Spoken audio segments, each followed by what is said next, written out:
이 시간에는 로마서 12장 1절 말씀 읽었습니다. 은혜 받을 말씀의 제목은 예배에 대하여 첫 번째 시간입니다. 사람은 마음의 영향을 받아서 행동을 정합니다. 이 말은 다시 말해서 사람의 마음은 반드시 행동으로 나타난다는 뜻이죠. 그래서 싫어하는 사람을 계속 좋아하는 척 할 수 없어요. 또 좋아하는 사람, 사랑하는 사람의 그 사랑하는 감정을 계속 감출 수 없어요. 우리의 신앙생활도 마찬가지인 것이 내 마음속에 정말 예수님을 구주로 영접하고 그러고 사는 사람은 반드시 그 마음이 뭘로 나타나느냐? 진실된 예배로 나타납니다. 그러나 그러지 못한 사람, 예수님을 구주로 영접하지 못한 사람은 뭐만 찾습니까? 예배 안 드릴 핑계만 찾아요. 다르죠. 그러므로 예배의 바른 뜻과 의미를 알지 못하는 사람이 참된 예배를 드린다? 못 드려요. 영과 진리로 예배를 드린다? 못 드립니다. 자, 예배를 뜻하는 히브리어가 두 가지가 있어요. 아바드라는 단어와 사하라는 단어가 있는데 둘 다 무슨 뜻이냐면 섬기다, 엎드리다 이런 뜻을 가지고 있어요. 또 헬라어로도 단어가 두 개가 있는데 프로스키네오라는 단어와 라트류오라는 단어가 있어요. 이것도 뭐예요? 경배하다, 받들어 섬기다라는 뜻이 있어요. 그런데 이 단어들이 공통점이 뭐냐? 이 단어들은 종이 주인을 섬길 때 사용하는 단어예요. 그러니까 종이 주인을 섬길 때 사용하는 단어가 뭐다? 예배다. 종이 뭐예요? 노예 아닙니까? 그렇기 때문에 종은 무릎을 꿇어서 주인의 발에 입을 맞추거나 아니면 주인 앞에서 어떻게 합니까? 완전히 바닥에 엎드립니다. 자, 종이 주인에게 이런 경배를 드리는 순간 주인공은 누구예요? 그렇게 경배하고 있는 종이 아니라 누가 주인공이냐면 그 경배를 받는 주인이 주인공이에요. 예배 마찬가지예요. 우리가 하나님을 예배하는 순간 이 예배의 주인공은 예배하는 우리가 아니에요. 이거 착각하면 안 돼요. 예배하는 우리가 아니라 예배를 받으시는 하나님이 주인공이에요. 영어로 예배를 worship이라 그래요. 이 worship이라는 단어는 두 가지 단어가 합쳐졌는데 가치라는 뜻을 가진 worth라는 단어와 신분이라는 뜻을 가진 전미사예요. ship이라는 단어가 합쳐져 가지고 만들어진 단어예요. 그러니까 이 단어의 뜻이 뭐냐? 하나님께 내 최상의, 내 최고의 가치를 올려드리는 거. 이게 예배예요. 자, 인간이 하나님께 나의 가장 최고의 가치, 나의 최상의 가치를 올려드릴 때, 야, 내가 최고의 가치를 올려드렸으니까 내가 대단해? 아니에요. 주인공은 내가 아니라 그 영광, 그 예배를 받으시는 하나님이 주인공이에요. 그래서 이 예배를 뜻하는 히브리어와 헬라어 단어가 가지는 의미와 같습니다. 그렇다면 예배가 하나님께 최상의 가치를 올려드림으로써 오직 하나님만 드러나게 하는 행위라면 구체적으로 이게 무슨 뜻일까? 그 답을 알기 위해서 우리는 성경에 나타난 구약의 제사를 살펴볼 필요가 있어요. 구약의 제사는요, 죄를 범한 인간을 대신하여 제물을 죽임으로 말미암아 그 죄를, 인간의 죄를 용서함 받는 거거든요. 그러므로 오늘날 우리가 구약시대 때 사람들이 제사를 드렸던 그 마음과 그 정신으로 예배를 드린다면 그 예배야말로 어때요? 진짜 하나님만 드러내는 예배다운 예배라고 할 수 있어요. 우리가 뭐 구약시대와 신약시대는 다르니까 구약시대 건 다 잘못됐다. 아니에요.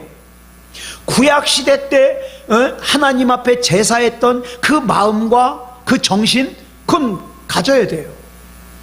자, 구약시대의 제사를 크게 5가지로 구분합니다. 번제, 소제, 속죄제, 속건제, 화목제.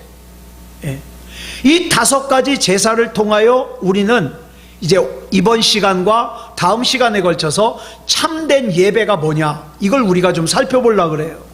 차례대로 살펴보겠습니다. 자, 첫 번째로 나오는 이 번제는 구약시대의 대표적인 제사라고 할 수 있어요. 이 번제라고 하는 제사의 특징은요, 제물을 조금도 남기지 않고 완전히 다 불태우는 거예요. 제가 될 때까지. 그러니까 이것이 의미하는 게 뭐냐 하면, 제사를 드리는 사람이 제물을 통해서 자기 자신을 하나님 앞에 다 드리는 거예요. 온전히. 다른 제사는 어때요? 그 제물의 일부분을 갖다가 제사장이 가져가잖아요. 근데 번제는 안 그래요. 전부 다 태워요. 전부 다. 그래서 하나님 앞에 다 드리는 거. 그래서 이 번제를 통해서 우리는 뭘 깨달을 수 있느냐?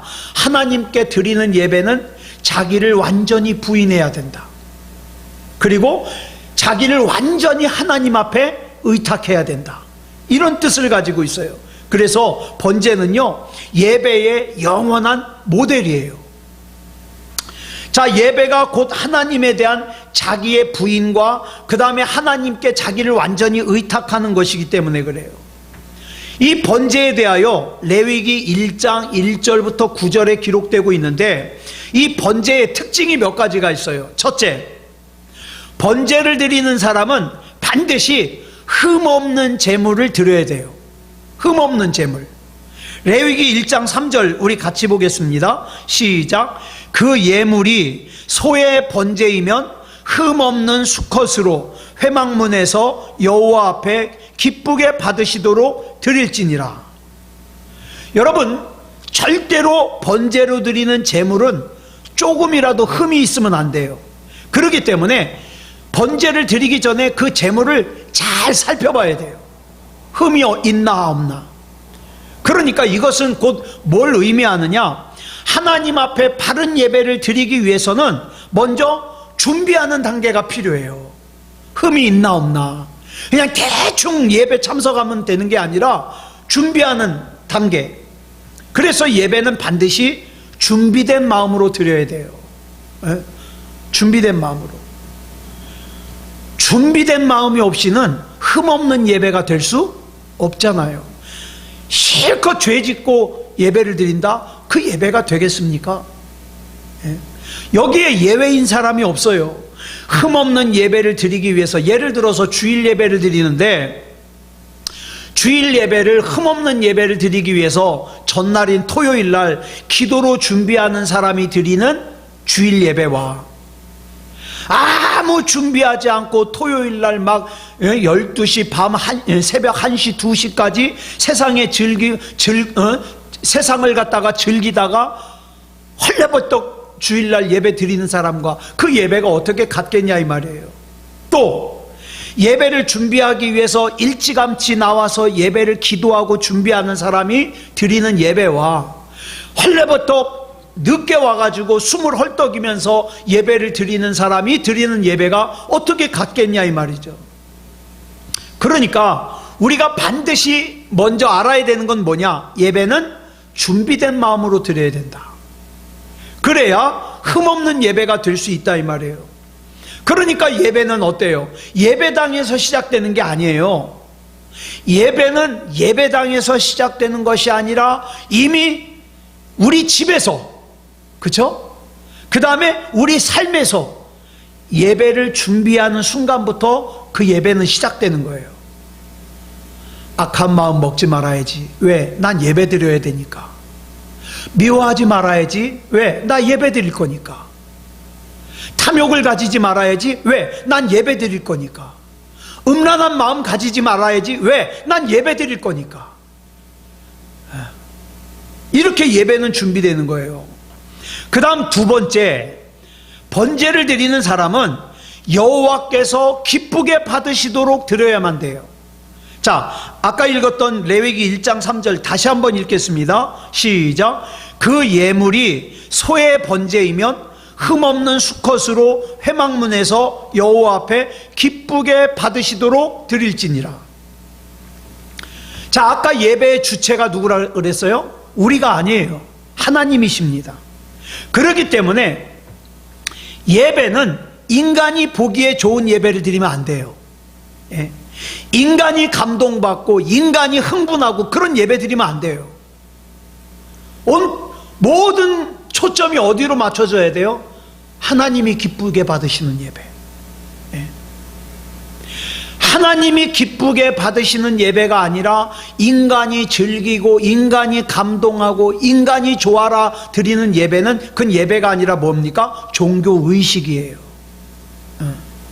예배는 언제나 하나님께서 받으시기에 좋게, 하나님께서 기뻐하시도록 그렇게 드려야죠. 예배가 하나님께서 기쁘게 받으시도록 드려야 하는 것이라는 걸 아는 사람이 어떻게 예배를 함부로 하겠습니까? 이 예배는 하나님이 기쁘시도록 드리는 건데, 그렇죠?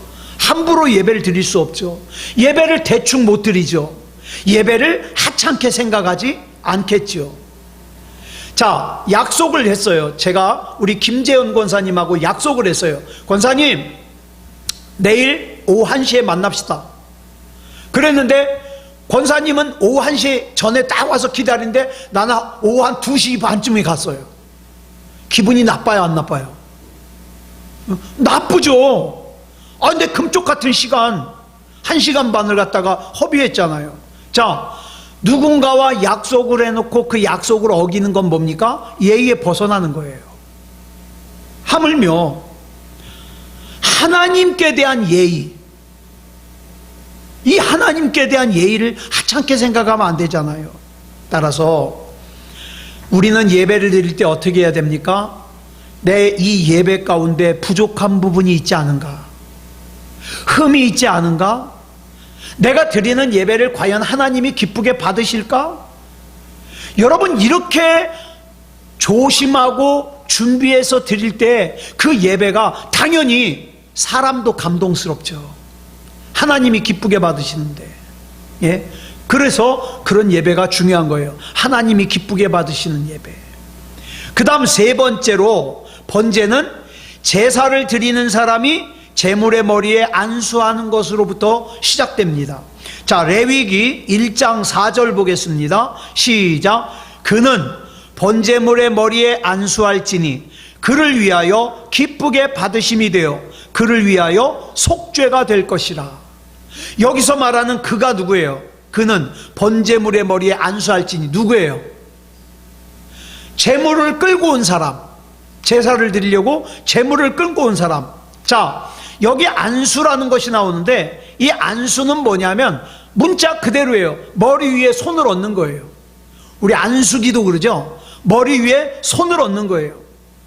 이 제사를 드리려고 제물을 끌고 온 사람이 제물로 끌려온 이 제물의 머리, 짐승 머리 위에다가 손을 얹어요. 그리고 자기의 죄를 하나님 앞에 고백합니다. 하나님, 제가 하나님 앞에 이러이러한 죄를 졌습니다. 이렇게 죄를 고백해요. 그 순간 그 사람의 죄가 제물에게로 어떻게 해요? 전가된다 그래요. 옮겨가는 거예요. 전가돼요. 예? 그래서 사람이 죄로 인하여 죽을 죄를 졌는데 그 죄가 그 짐승, 그 제물에게로 전가되는 바람에 누가 대신 죽어요? 제물이 대신 죽는 거예요. 예? 그래서 그 짐승은 문자 그대로 인간을 위한 제물이 되는 거예요. 그처럼 제물의 죽음으로 자기의 죽을 수밖에 없는 죄가 용서함 받는 것을 자기 눈으로 직접 확인하면서 그 제사를 드릴 때 그 제사가 어찌 감사와 또 감격이 넘치는 제사가 되지 않겠습니까? 그러므로 이 예배는 당연히 뭐로부터 시작돼야 돼요? 회개로부터 시작돼야 돼요. 예, 회개로부터. 지난 한 주간 동안 지은 나의 모든 죄를 우리 주님 앞에 회개하면서 그런 죄를 범했음에도 불구하고 마땅히 죽을 수밖에 없는 내 죄를 하나님께서 어떻게 해요? 패스오버. 패스오버가 뭐라 그랬어요? 넘어간다. 뭐라 그랬어요? 6월절이라 그랬죠? 6월. 넘어가는 거예요. 넘어가. 그 6월의 은혜를 베풀어 주셔서 나를 살려주시고 천국 백성이 되게 해주시고 하나님의 자녀가 되게 해주시니까 내가 그 하나님의 사랑에 감사해서 예배를 드리는 거예요. 자, 이렇게 예배를 드리는 사람이 어찌 하나님 앞에 이렇게 따지겠어요? 하나님, 내가 그렇게 열심히 예배 드렸는데 어떻게 나를 이렇게 안 도와주십니까? 이렇게 못 따지죠. 못 따지죠. 내 최상의 가치를 하나님께 드리는 거예요. 여러분 기억하세요. 예배는 내가 의인이기 때문에 드리는 게 아니에요. 내가 죽을 수밖에 없는 죄인임에도 불구하고 하나님께서 예수 그리스도 안에서 나를 의롭다고 인정해 주셨기에 그 하나님을 찬양하기 위해서 드리는 거예요. 그러므로 회개가 없는 예배는 예배의 중요한 본질이 빠진 예배예요. 그러니까 우리는 예배를 드리기 전에 어떻게 합니까? 먼저 회개해야 돼요. 회개. 자, 그 다음 넷째로 번제의 제물은 제사를 드리는 사람이 직접 잡아야 돼요. 자, 레위기 1장 5절부터 7절까지 보겠습니다. 시작. 그는 여호와 앞에서 그 숫송아지를 잡을 것이요 아론의 자손 제사장들은 그 피를 가져다가 회막문 앞 제단 사방에 뿌릴 것이며 그는 또 그 번제물의 가죽을 벗기고 각을 뜰 것이요 제사장 아론의 자손들은 제단 위에 불을 붙이고 불 위에 나무를 벌려놓고. 많은 사람들이 구약의 제사를 생각할 때 착각하는 게 있어요. 뭐냐면 예를 들어서 내가 제사를 드리러 가잖아요. 자, 집에서 제물로 바칠 소를 끌고 왔어요. 자, 소를 끌고 오면 사람들이 어떻게 생각하느냐, 성전 앞에서 제사장에게 자, 제가 제사를 드리러 왔거든요, 이 소 받으세요. 그리고 내가 제사 지낼 수 있게 해주세요. 그리고 소 넘겨주면 가가지고 제사장이 끌고 가서 그 소를 죽이고 피를 받고 그 다음에 뭐 각을 뜨고 제사장이 하는 줄 알아요. 그렇지 않아요. 여기 레위기를 보면, 자 보세요. 제물을 바치는 사람이 그 제물을 직접 죽여요. 직접. 그뿐만 아니라 제물을 바친 사람이 그 제물을 직접 죽이는 것으로만 끝나는 게 아니라 자기가 죽인 그 제물에 어떻게 해요? 가죽을 벗겨요. 얼마나 힘들까요? 가죽을 벗겨요. 소 가죽을 벗긴다고 생각해 봐요. 양 가죽을 벗긴다고 생각해 봐요. 가죽을 벗겨요. 게다가 각을 떠요. 각을 뜬다는 거 전에 말씀드렸죠. 우리 이 관절 있죠, 이걸 칼로 다 잘라요. 팔꿈치, 손목, 손가락, 마디마디 이걸 다 잘라요. 이걸 각을 뜬다 그래요. 그걸 각을 다 떠요. 그 다음에 배를 갈라가지고 내장을 다 끄집어내가지고 어떻게 해요? 씻어요. 다리도 씻어요. 그 피투성이가 된 제물을. 이걸 갖다가 누가 해요? 제사를 드리러 온 사람 자기가 직접 해요. 직접. 그러면 제사장은 뭐 하는지 아세요? 그 제물을 처음에 죽일 때 피를 받거든요. 그 피를 갖다가 제단에 뿌리고 그 다음에 제사를 드릴 사람이 그 제물을 갖다가 어떻게 가죽을 벗기고 각을 뜨고 다 닦아온 그 제물을 갖다가 제단 위에다 놓고 바치는 것만 이 제사장이 하는 거예요. 그러니까 우리가 착각하는 것처럼 제사를 드릴 사람이 제물을 끌고 오기만 하면 제사장이 다 알아서 다 죽이고 제사 드릴 준비하면 자기는 이렇게 뒷짐지고 구경만 하면 되는 줄 알아요. 많은 사람이 그렇게 알고 있어요. 그렇지 않아요. 제물을 잡는 일은요, 철저하게 제사 드리는 사람이에요. 제사장은 그렇게 잡은 제물을 하나님께 바치는 역할만 합니다. 제물을 바치는 사람은 누구든지 제물에 목을 칠 때 튀어오르는 그 피를 자기가 다 맞아야 돼요. 예?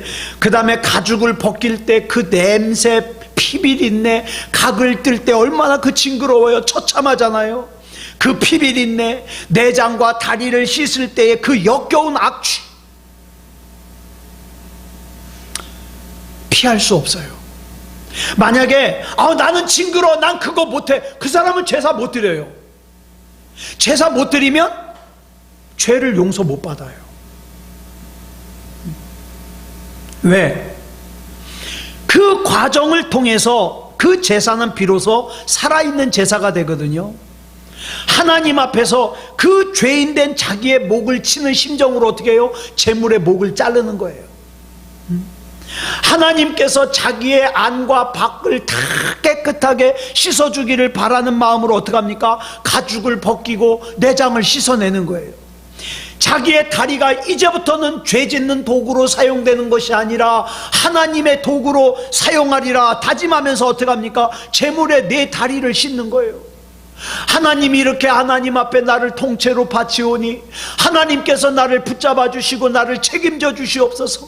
내가 더 이상 죄 짓는 삶을 살지 말게 하시고 하나님을 기쁘시게 하고 하나님 앞에 영광 돌리는 삶을 살게 해 주시옵소서.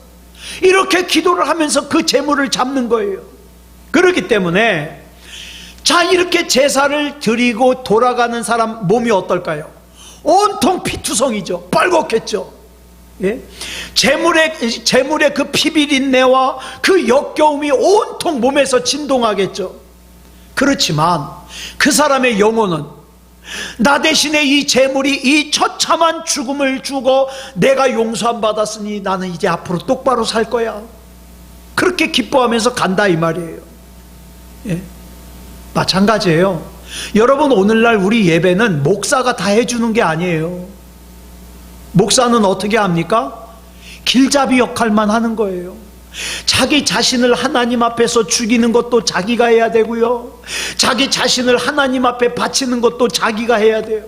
근데 사람들이 착각을 해요. 목사가 다 해주는 줄 알아요. 자기는 가서 아무리 죄짓고 다녀도 괜찮은 줄 알아요. 먹을 거 못 먹을 거 다 퍼먹고 다녀도 괜찮은 줄 알아요. 미워해도 괜찮은 줄 알아요. 탐욕을 부려도 괜찮은 줄 알아요. 간음을 저질러도 괜찮은 줄 알아요. 뭐 목사가 대신 알아서 해줄 건데, 천만의 말씀이요, 천만의 말씀. 자기가 자기 자신을 하나님 앞에 바치지 않으면 구원받지 못해요. 구원받지 못해. 목사는 길잡이 역할만 한다. 그렇게 재물과 함께 죽어버린 자기의 심령 속에서 하나님이 자기의 주인으로 자리 잡는 거예요. 그거 얼마나 감사하겠습니까? 그러니까 예배는요, 목사 설교 감상하는 시간이 아니고 성가대 찬양 감상하는 시간이 아니에요. 예배는요, 철저하게 하나님 앞에서 자기가 죽는 시간이에요. 자기가 죽는 시간. 예배는 하나님 앞에서 자기의 목을 치고 자기의 몸과 마음을 하나님 앞에 온전히 내어놓는 시간이에요. 예. 어저께도 저희 집사람이랑 어디를 갔다 오다가 둘이 이런 얘기를 했어요. 여보, 평범한 게 제일 감사하다. 여러분, 정말 시간이 갈수록 그걸 깨달아요.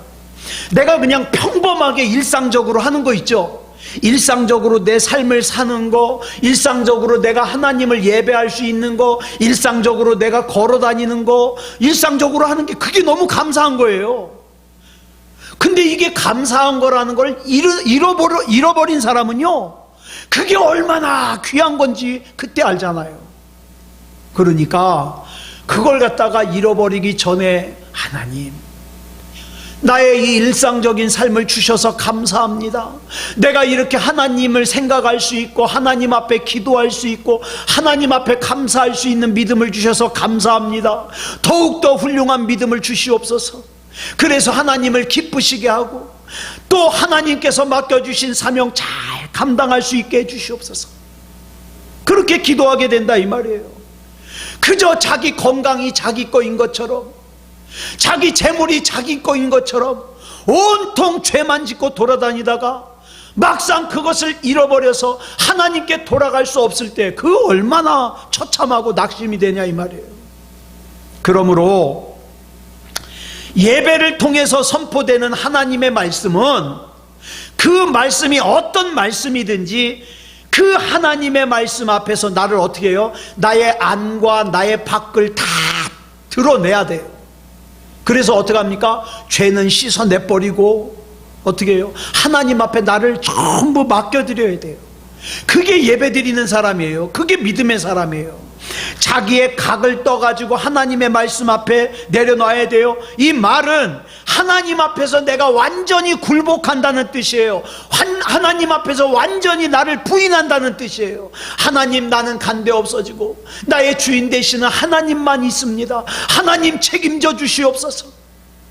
그렇게 기도하게 되는 거죠. 이처럼 자기가 죽을 때 그 심령 속에는 하나님 말씀만 남아요.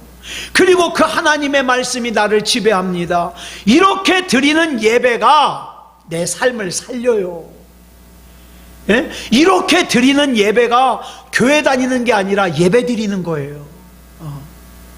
예. 어떤 사람은 수없이 많은 수의 예배를 드려도 자기가 하나님 앞에서 죽질 않으니까 그 예배가 그 사람을 살리질 못해요.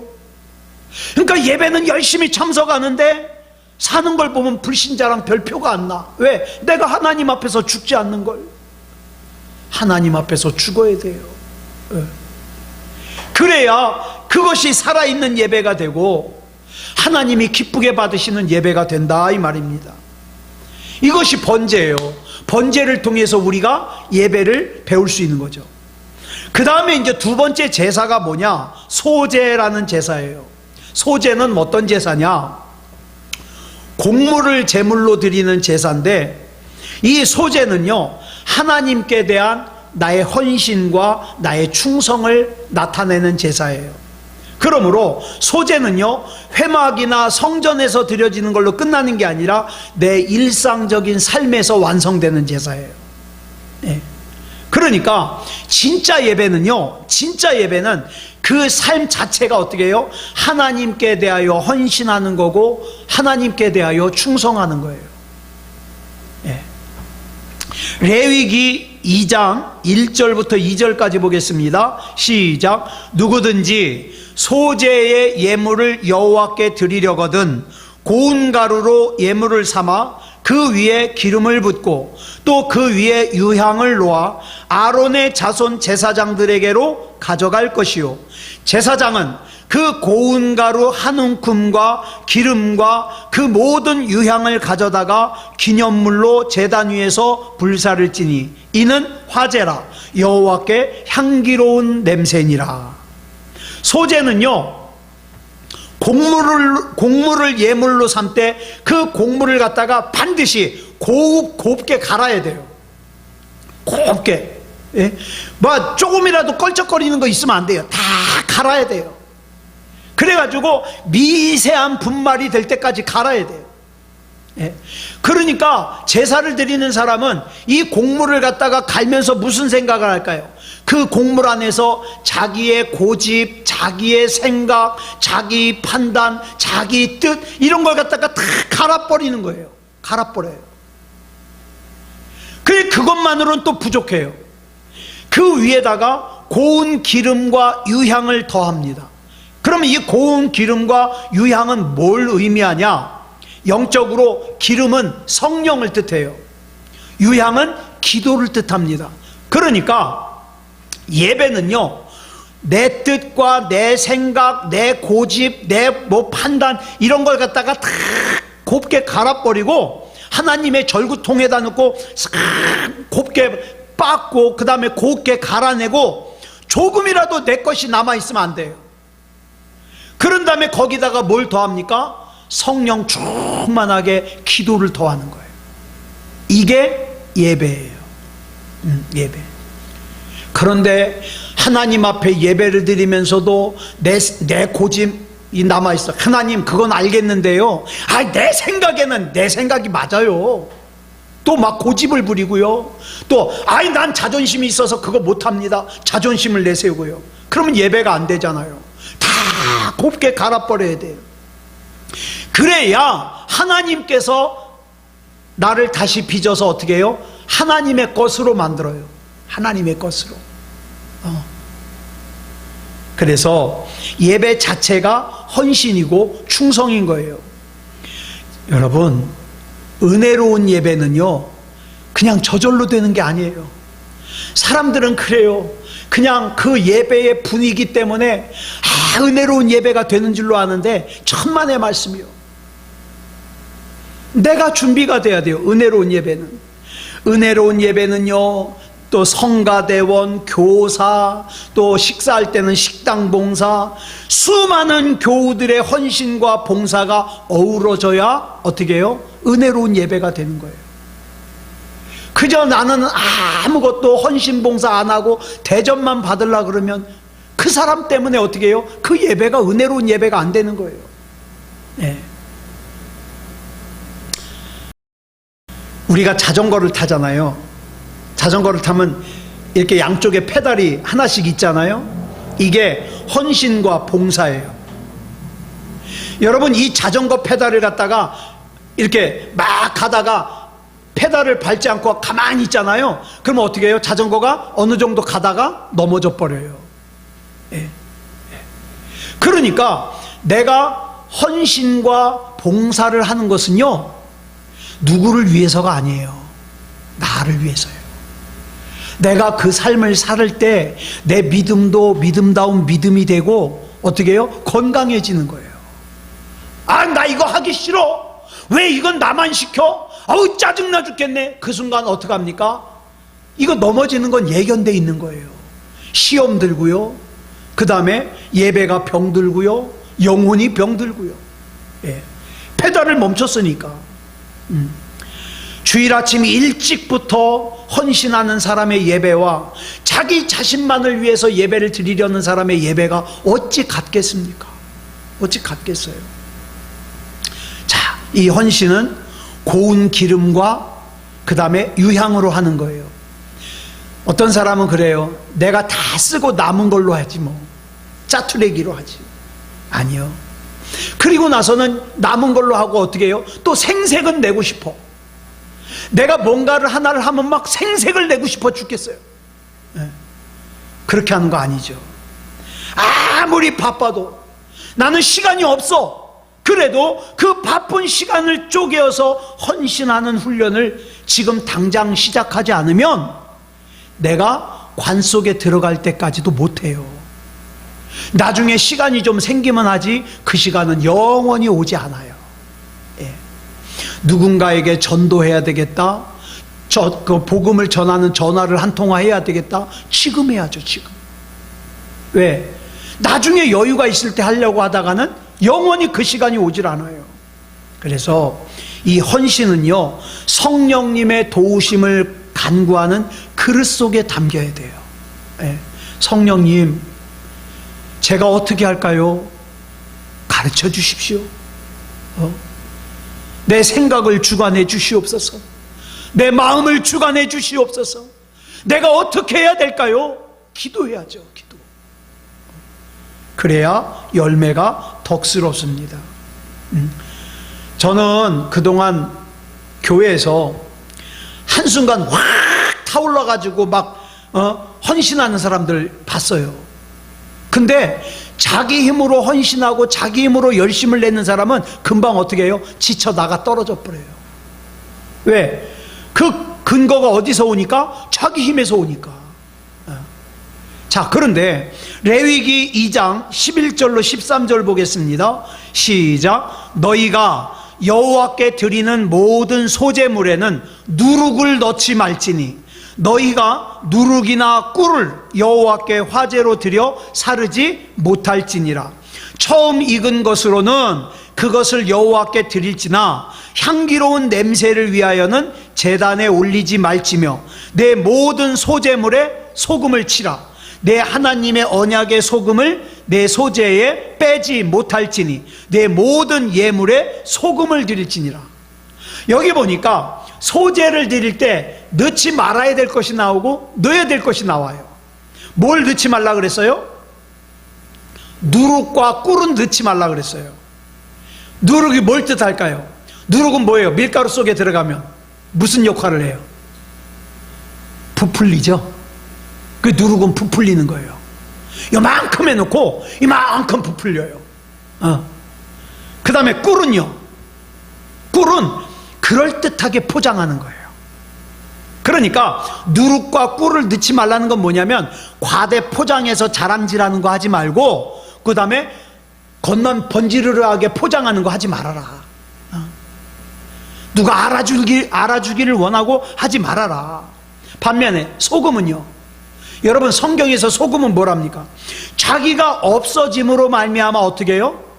썩는 걸 방지해요. 그 다음에 어떻게 해요? 맛을 내요. 이게 소금의 특징이에요. 그러므로 그리스도인은요, 자기의 헌신과 봉사 속에 누룩을 넣어서 자기가 한 일을 갖다가 부풀리거나 꿀을 넣어가지고 그럴듯하게 포장하는 거 하지 말고, 자기 홍보하지 말고, 자기 알아주게 하지 말고, 저는 이렇게 생각하면 맞다고 생각해요. 누군가 내가 지금 한 것을 알아주잖아요. 그럼 나중에 하나님께 받을 게 없어요. 왜? 그거 지금 받아버렸는걸? 근데 내가 한 일을 아무도 몰라. 그러면 좋아해야 돼요. 왜? 하나님께 받을 게 생긴 거예요. 하나님께. 그러니까 그리스도인은 언제나 소금이어야 돼요. 소금. 자기 자신을 다 바쳐서 헌신하되 드러내 보이지 말아야 돼요. 알아달라고 하지 말아야 돼요. 자기가 감추어질 때에만 그곳에 성령님의 역사가 나타나죠. 예. 그러니까 그리스도인들은 자꾸 자기 자신을 지워내는 훈련을 해야 돼요. 자기가 얼마나 대단한지 알아달라는 거 하지 말고 자꾸 나를 지워내는 거예요. 네. 그러니까 내 이름이 지워지는 곳에는 누구만 영광 받아요? 하나님만 영광 받아요. 그러니 이것을 하나님께서 기억하신다 이 말이에요. 이런 의미에서 헌물에 붙어있는 자기 이름표를 갖다가 뜯어내는 거예요. 이렇게 참된 소재의 예배만이 우리를 진실한 헌신자로, 예배자로 만들 수 있어요. 그래서 마태복음 6장 1절로 4절을 보면 예수님께서 이렇게 말씀하셔요. 시작. 사람에게 보이려고 그들 앞에서 너희 의를 행하지 않도록 주의하라. 그리하지 아니하면 하늘에 계신 너희 아버지께 상을 받지 못하느니라. 그러므로 구제할 때에 외식하는 자가 사람에게서 영광을 받으려고 회당과 거리에서 하는 것 같이 너희 앞에 나팔을 불지 말라. 진실로 너희에게 이르노니 그들은 자기 상을 이미 받았느니라.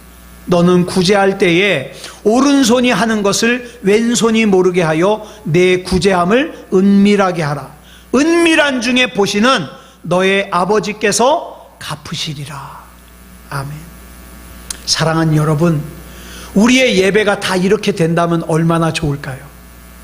나를 알아주기를 원하지 않고 나라는 존재는 온데간데 없어지고 오직 하나님의 영광만 드러내는 그런 예배, 그런 예배를 드리면 어때요? 하나님께도 영광이지만 우리 안에도 어때요?